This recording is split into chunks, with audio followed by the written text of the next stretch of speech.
High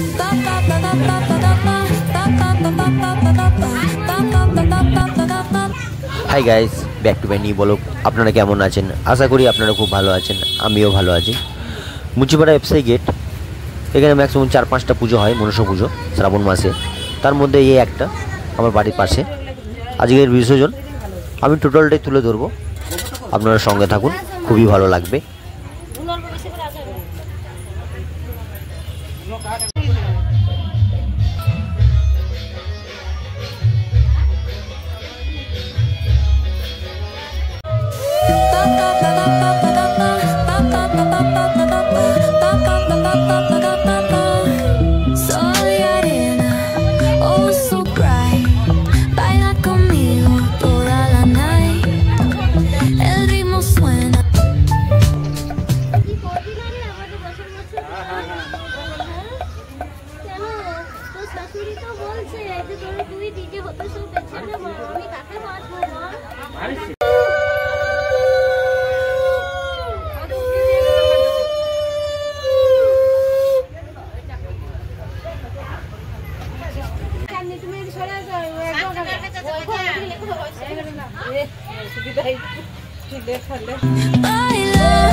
একটা ছোটো বোনের সঙ্গে কথা বলবো।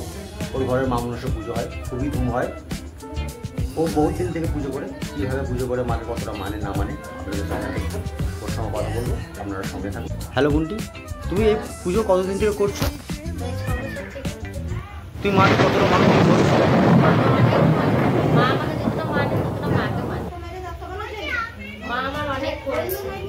এখানে তোমার থান, এটা এখানে খান আমার, এখানে মা থাকে, বছরে আসে মা, মাকে আবার বিসর্জন করে দিই, মাকে রাখতে পারি না, অসুবিধা আছে বলে, তার জন্য প্রত্যেক বছর আনো? প্রত্যেক বছর আনি, আবার বিসর্জন করে দিই, বিসর্জন করে রাখতে পারি না। ঘর ছোট বলে, জায়গা নেই বলে, তার জন্য মাকে তুমি রাখতে পারো না।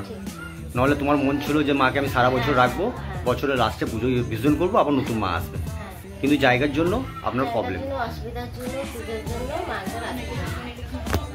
হ্যালো গাইস, মানুষের ভুল, মানুষের কত কষ্ট, মানুষকে যে মানবো মাকে ভালোভাবে, সেরকম ছোটো জায়গাও পাওয়া যায় না। যেটুকু জায়গা দেখুন গাইস, এটা ঘর ওনার, একটাই রুম।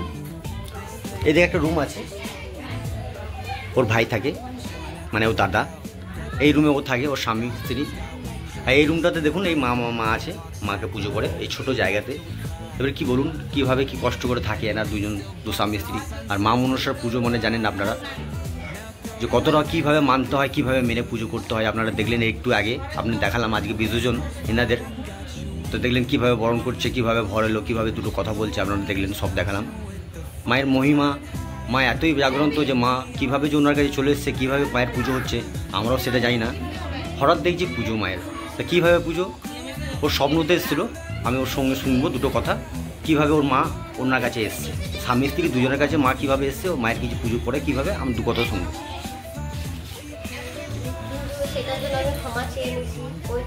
যতটা তুমি বলার কর্তব্য তত তুমি ততটা বলো, একদম। আমি বলতে পারি, আমি অনেকেই মানে এমনই একটা সময় ছিল, সেদিন আমার চলছিল না, কিন্তু মা আসার পর থেকে আমাকে অনেকটা উপর উঠে দিয়েছে। আর আপনাদের আশীর্বাদে, মায়ের আশীর্বাদে আমি যেন আরো উঠে যাই, বা সেই কিন্তু মা কিভাবে আসবে আমি সেটা শেয়ার করতে পারবো না।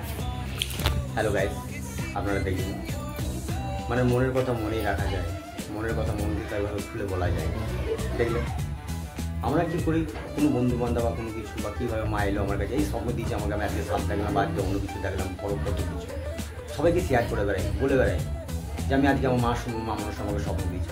কিন্তু দেখুন এই ছোটো বোনটি জামাই, এটা আর দু স্বামী স্ত্রী, দেখুন মাকে মানে মা কীভাবে প্রতিষ্ঠা করেছে, কিন্তু সেটা ও পাবলিককে জানাতে চাইছে না, উনি বলবে না, কারণ মনের কথা মনেই থাকে, প্রকাশ করা যায় না। হ্যালো গাইস, আপনাদের যদি খুব ভালো লাগে তাই বোনটির জন্য একটু সাপোর্ট করবেন, লাইক শেয়ার কমেন্ট করে দেবেন, আরও বড় হতে পারে, এর থেকে ভালো ভালো পুজো করতে পারে, মাকে যেন আরও বড় করে তুলতে পারে। আপনারা সঙ্গে থাকবো, ভালো লাগলে লাইক কমেন্ট শেয়ার করবেন।